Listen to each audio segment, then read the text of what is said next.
Hello friends, आज की video में हम देखेंगे होम साइंस पेपर 2 का मॉक टेस्ट नंबर 15।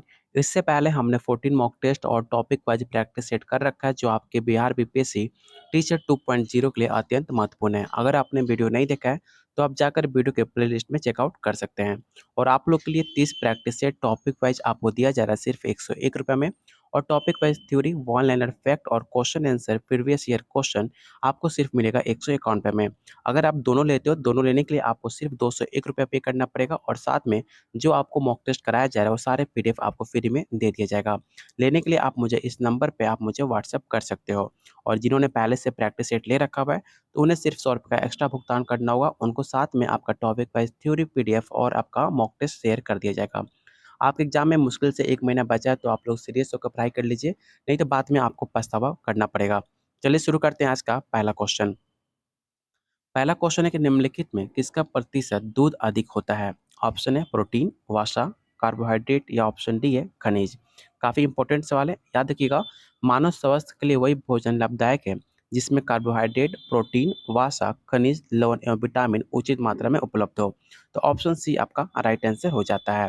और बात की जाए जिसमें आपका कार्बोहाइड्रेट 4.9% होता है, 3.7% आपका वसा होता है और प्रोटीन 3.5% और जो आपका खनिज होता है वो आपका 1% और आपका जो सबसे ज़्यादा पाया जाता है वो आपका वाटर है, तो जो आपका 87% होता है। अगला क्वेश्चन कह रहे हैं कि निम्नलिखित में किस एक घटक का प्रभाव भोजन के पसंद पर नहीं पड़ता है? ऑप्शन है मीडिया, संस्कृति, ऑप्शन सी है अभिजात वर्ग या ऑप्शन डी है गुणवत्ता। तो ऑप्शन ए आपका राइट आंसर हो जाएगा। आपके भोजन की पसंद और नापसंद करने पर अनेक घटकों का प्रभाव पड़ सकता है, लेकिन जो आपका मीडिया है उससे कोई फर्क आपका नहीं पड़ता आपके हेल्थ पे, ना ही आपके खाने पे। काफ़ी इजी सवाल था, अगर आप थोड़ा सा भी क्वेश्चन को ध्यान से पढ़ोगे तो आप इसका आंसर टिक आउट कर पाओगे। अगला क्वेश्चन कह रहा है कि सीधे भाप से पकाने की एक विधि क्या कहलाती है? काफ़ी इंपॉर्टेंट सवाल है, याद रखिएगा। सीधे भाप से पकाने की एक विधि है या गर्म करने की अप्रत्यक्ष विधि मानी जाती है। जो वाष्प विधि से भोजन पदार्थों को वाष्प प्रत्यक्ष या अप्रत्यक्ष संपर्क में लाकर इसे पकाया जा सकता है। तो ऑप्शन डी आपका राइट आंसर हो जाएगा। किण्वन बढ़ता है, आपको बताना है कि किण्वन कैसे बढ़ता है? प्रोटीन की मात्रा से या कार्बोहाइड्रेट की मात्रा से या ऑप्शन सी है वसा या ऑप्शन डी विटामिन। तो किण्वन वो क्रिया है जिसमें सूक्ष्म जीव ग्लूकोज या शर्करा का अपूर्ण विघटन कर कर कार्बन डाइऑक्साइड और सरल कार्बनिक पदार्थ जैसे एसिटिक एसिड, लैक्टिक एसिड में उससे निर्माण करता है। तो ऑप्शन डी आपका राइट आंसर हो जाएगा।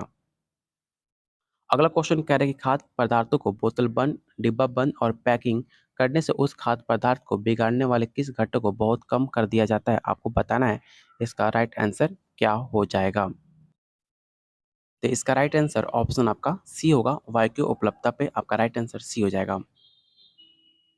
खाद्य संरक्षण के निम्नलिखित में किस विधि में एंजाइम विकृत हो जाती है? काफ़ी मोस्ट इंपॉर्टेंट क्वेश्चन है, इस क्वेश्चन को आप विवेक क्वेश्चन टिक आउट कर लीजिएगा। और याद रखिएगा एंजाइम की क्रिया कई विधियों से निरोधित किया जाता है, जिसमें प्रमुख आपका होता है एंजाइम को निष्क्रिय करने वाले ताप तक गर्म करना। तो ऑप्शन सी आपका राइट आंसर होगा, निर्जलीकरण। ज्ञान क्या है? तो ज्ञान आपका मानवीय स्रोत है। किसी व्यक्ति किसी कार्य को करने से पहले विचार अवश्य करता है, वो चाहे वो कार्य हो और चाहे आपका दीर्घकालिक हो। ऐसे ही आपको क्वेश्चन देने से, क्वेश्चन का आंसर बताने से पहले आपको सोच विचार करना चाहिए। तो ऑप्शन ए आपका राइट आंसर हो जाएगा। गर्भावस्था के दौरान भोजन का अतिरिक्त हिस्सा कितना होता है आपको बताना है? 25 ग्राम, 50 या 75 या ऑप्शन डी है 100 ग्राम। शिशु जन्म से पूर्व 9 माह तक विकसित होता है, आप सबको पता होगा। वही अपने पोषण संबंधी आवश्यकताओं को पूर्ति हेतु पूर्णतः मात्रा पर आधारित होता है। गर्भावस्था में स्त्री का 300 कैलोरी और या 75 ग्राम अतिरिक्त भोजन देना चाहिए, जितनी आप खाना खाते हो, महिलाएं जितनी खाना खाती हैं। और जब वो गर्भावस्था पीरियड में होती हैं तो उनको एक्स्ट्रा 75 ग्राम आपको खाना एक्स्ट्रा देना चाहिए। इस सारे पॉइंट को आप ज़रूर याद रखिएगा। 16 से 18 वर्ष को किशोरावस्था के लड़कियों के लिए प्रोटीन का संतुष्ट दैनिक हिस्सा कितना ग्राम प्रतिदिन होना चाहिए आपको बताना है। और इस क्वेश्चन को आप विवेक क्वेश्चन टिक आउट कर लीजिएगा। प्रेजेंट में सवाल आपका डी ट्रिपल एस में पूछा गया था। सामान्य अवस्था में पुरुष को दैनिक आहार में प्रोटीन की मात्रा 55 ग्राम और स्त्री के आहार में 45 ग्राम होना चाहिए। याद रखिएगा, पुरुष के लिए 55 ग्राम और स्त्री के लिए 45 ग्राम होना चाहिए। तो ऑप्शन आपका ए राइट आंसर हो जाएगा। अगर सामान्य की बात की जाए तो आपका सामान्य में आंसर ऑप्शन आपका ए होगा। ज्वार के दौरान क्या देना चाहिए? तो ऑप्शन इसका राइट आंसर क्या होगा आपको बताना है। तो इसका राइट आंसर ऑप्शन आपका डी होगा, सरलता से पचने वाला खाद्य, अगर आप कभी आपका तबीयत खराब होता है तो आपको ऐसा भोजन देना चाहिए जो आप अच्छे से डाइजेस्ट कर पाओ, बहुत आसानी से उसे डाइजेस्ट कर पाएँ, वैसे उस टाइम आपको खाना खाना चाहिए। क्वेश्चन 40 कह रहा है कि दूध में मिलावट की जाँच किस यंत्र से होती है? काफ़ी इंपॉर्टेंट सवाल है। आपको पता कैसे चलेगा कि दूध में आपके पानी की मिलावट है? तो आप इसे लैक्टोमीटर से आप इसे दूध की शुद्धता को जाँच सकते हैं कि इसमें पानी को मिलाया गया है कि नहीं मिलाया गया है। तो ऑप्शन सी आपका राइट आंसर हो जाएगा और आप खुद भी ट्राई कर सकते हो अपने घरों पे लैक्टोमीटर से जाँच कर। क्वेश्चन 41 कह रहा है कि ओआरएस घोल जो आप पीते हो, उसमें जल की प्रति लीटर के साधारण नमक, सोडा, बाइकार्बोनेट और पोटेशियम क्लोराइड की क्रमशः से कितनी मात्राएँ ग्राम में होती हैं? आपको बताना है कि जो आपका ओआरएस है, उसमें आपका सोडियम कार्बोनेट और पोटेशियम क्लोराइड की मात्रा कितनी होती है, आपको बताना है। तो इसका राइट आंसर ऑप्शन आपका ए हो जाएगा। 3.5, 2.5 और 1.5 के रेशियो में होता है। तो ऑप्शन ए आपका राइट आंसर हो जाएगा। टाइफाइड किस माध्यम से फैलता है? काफ़ी मोस्ट इम्पोर्टेंट है और काफ़ी ईज़ी सवाल है।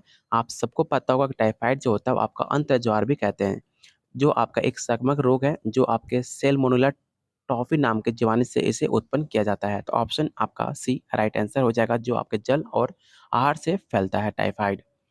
क्वेश्चन 43 कह रहे खेसारी दाल का कारण क्या होता है? खेसारी दाल के कारण कौन-सा रोग होता है आपको बताना है। तो खेसारी के कारण आपका पैदावार कुछ क्षेत्रों में अधिक होती है, जिसके कारण लोग इसका सेवन करते हैं। लेकिन इसके दाल के खाने से लेथरिज नामक रोग उत्पन्न हो जाता है, जो आपको अधिक सेवन नहीं करना चाहिए। तो ऑप्शन डी आपका राइट आंसर हो जाएगा। मिलावट करने वाले निम्नलिखित में किसके कारण आंशिक या पूर्ण अंधापन के साथ ही हृदय के लिए भी नुकसानदेह होता है? काफ़ी मोस्ट इंपोर्टेंट क्वेश्चन है और आपको बताना है इसका राइट आंसर क्या हो जाएगा। तो इसका राइट आंसर ऑप्शन आपका सी होगा। क्वेश्चन 45 कह रहा है कि एफपीओ मानक चीन इसकी गुणवत्ता के लिए होता है। आपको बताना है कि अगर आप कोई खाद्य पदार्थ लेते हो, तो आपको हर पदार्थ पे एक आपका सिंबल होता है। तो आपको बताना है कि जो आपका एफपीओ का सिंबल किसके लिए किया लगाया जाता है? गैस चूल्हे में प्रयोग किया जाता है या चावल में या जैम में या ऑप्शन डी या आम में? तो एफपीओ मानक चीन का प्रयोग आपका प्रसंस्कृत फल उत्पादन के लिए अनिवार्य रूप से करना चाहिए। तो इसका राइट आंसर ऑप्शन आपका सी हो जाएगा। पारिवारिक सदस्यों के लिए सिलाई और बुनाई करने वाली एक पत्नी का उदाहरण किसकी है आपको बताना है। किसी परिवार का निश्चित अवधि का श्रम करने के लिए जो धन प्राप्त होता है उसे प्रत्यक्ष आय कहते हैं। तो ऑप्शन ए आपका राइट आंसर हो जाएगा।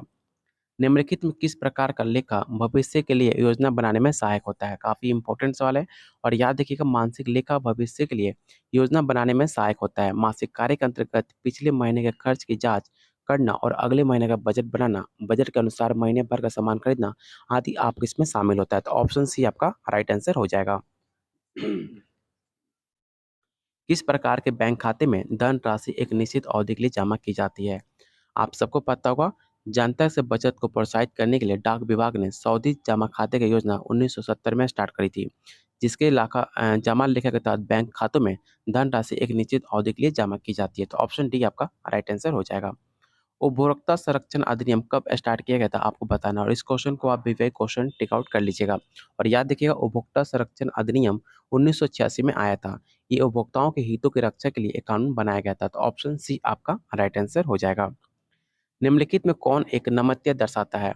इसका राइट आंसर ऑप्शन आपका डी होगा, वक्र रेखाएं। निम्नलिखित में कौन सा रंग गौरवशाली प्रभावशाली का संपन्न माना जाता है?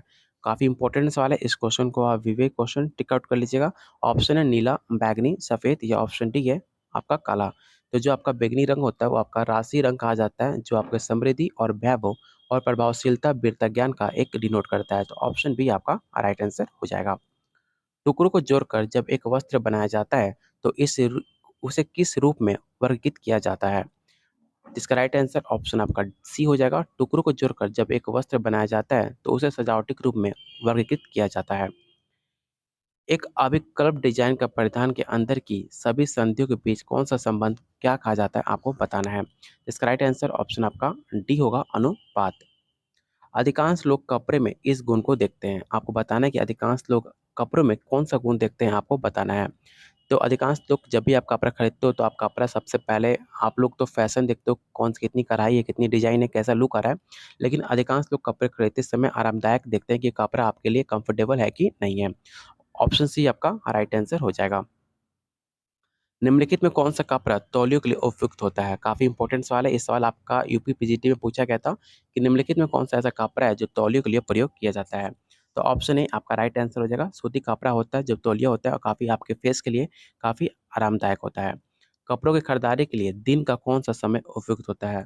तो मार्केटिंग के लिए कोई टाइम नहीं होता, लेकिन अधिकांश आपको जो है दोपहर के बाद जब 12 या 1 बजे के बाद अधिकांश लोग मार्केट करने जाते हैं अपना कपड़ा खरीदने के लिए। तो ऑप्शन बी आपका राइट आंसर हो जाएगा। बाकी बहुत लोग दिन-रात मार्केटिंग करते भी रहते हैं, तो ऑप्शन बी आपका राइट आंसर इसका हो जाएगा। एक शिशु सहारा लेकर बैठना आराम करता है किस आयु में? काफ़ी मोस्ट इम्पोर्टेंट क्वेश्चन है, आपको बताना है कि कब एक बालक अपने सहारा लेकर बैठना स्टार्ट करता है, आपको बताना है।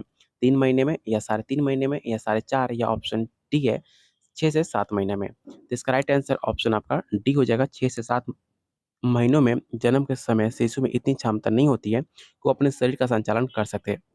ऑप्शन डी आपका राइट आंसर हो जाएगा। जन्म के समय एक भारतीय बच्चे की औसत ऊँचाई कितनी होती है? काफ़ी इंपॉर्टेंट सवाल है और याद रखिएगा जन्म के समय नवजात शिशु की लंबाई आपको लगभग 46 से 50 सेंटीमीटर मानी जाती है। अगर वही बात कीजिए भारत के बच्चे की, तो भारत के बच्चे की ऊँचाई आपके लगभग 49 से 50 सेंटीमीटर आपका सामान्य देखने को मिलता है। तो ऑप्शन सी आपका राइट आंसर हो जाएगा।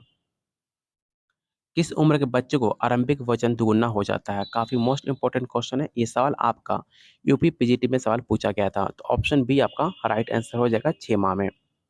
दाँतों का प्रारंभिक सेट, दूध के दाँतों में कितने दाँत होते हैं? तो मैंने पहले भी आपको इसका आंसर बता रखा है और पहले भी मैंने टॉपिक वाइज़ आपको प्रैक्टिस सेट करा रखा है, तो इसमें बिल्कुल भी आपको कन्फ्यूजन नहीं होना चाहिए। तो जो आपके 20 दाँत होते हैं, जो आपके दो-दो के दाँत बोला जाता है, जो आपके दाँत 20 दाँत टूट जाते हैं और दोबारा आपके दाँत निकलते हैं। तो ऑप्शन सी आपका राइट आंसर हो जाएगा और दाँत के 4 प्रकार होते हैं, इसे भी आप ज़रूर याद रखिएगा, जिसे आप कृंतक, रत्नक और अग्रवासनक और चौड़नक कहते हैं। ये सारे आपके प्रकार आपके दाँत के प्रकार माने जाते हैं, टोटल 4 होते हैं।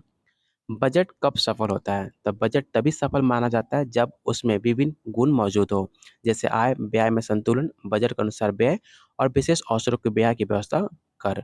तो ऑप्शन आपका ए राइट आंसर हो जाएगा। अगला क्वेश्चन कह रहा है कि एमएमआर का टीका कितने माह में दिया जाता है? काफ़ी मोस्ट इम्पोर्टेंट क्वेश्चन है और आपको पता होगा जो आपका एमएमआर का जो टीका है वो आपको 15 माह के बीच दिया जाता है। तो ऑप्शन बी आपका राइट आंसर हो जाएगा। उम्मीद करता हूँ आज की प्रैक्टिस सेट आपको पसंद आई होगी। तो प्लीज़ वीडियो को लाइक और शेयर करना बिल्कुल मत भूलिएगा और जिन्हें प्रैक्टिस सेट और टॉपिक वाइज़ थ्योरी और मॉक टेस्ट आपको फ्री में चाहिए तो आपको सिर्फ ₹201 पे करना पड़ेगा, जो आपके अप्रॉक्स आपको 4 से 500 पेज में मिलेंगे और आपके एग्ज़ाम में कोई कमी नहीं होगा। अगर आप ये प्रैक्टिस सेट, आप मॉक टेस्ट और टॉपिक वाइज़ थ्योरी कंप्लीट कर लेते हो, तो आपको एक्स्ट्रा कुछ पढ़ने की ज़रूरत नहीं पड़ेगी, ये मेरा दावा है।